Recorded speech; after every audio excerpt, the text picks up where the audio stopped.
on va suivre la trajectoire de notre veine. Et au fur et à mesure, on va passer dessous. C'est au pays du foie gras dans le Gers que Christina et Albert, originaires de Catalogne, sont venus découvrir la recette authentique du foie gras durant tout un week-end. C'est très amusant. C'est joli de faire le foie et de pratiquer avec la professeure, avec Cathy.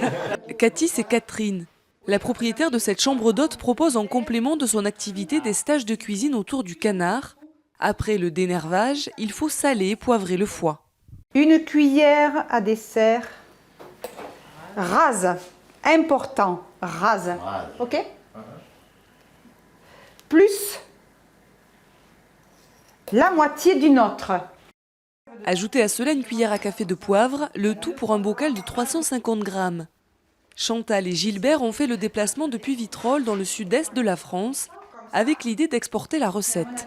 J'aime le foie gras et ensuite j'aime bien ce qui est naturel et j'aimerais bien produire aussi quelques canards pour moi. Une fois les conserves refermées, elles sont stérilisées à feu doux. Le stage comprend 3 repas, dont un gastronomique. Je vous souhaite bon appétit. Place à la dégustation. Ici, une terrine de foie gras aux abricots et aux pistaches. Dans la famille de Catherine, on cuisine le foie gras à la ferme depuis 6 générations.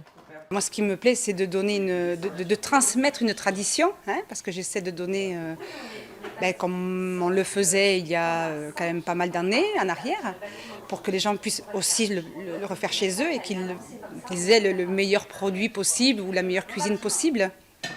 Et les avis sont unanimes. Excellente, c'est très très bon.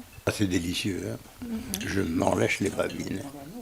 Pour l'intégralité du week-end, il faut compter environ 400 € pour 2 personnes. En cette période de fête, les stages de Catherine affichent complet. Chaque année, une centaine de personnes environ font le déplacement pour emporter les secrets du foie gras.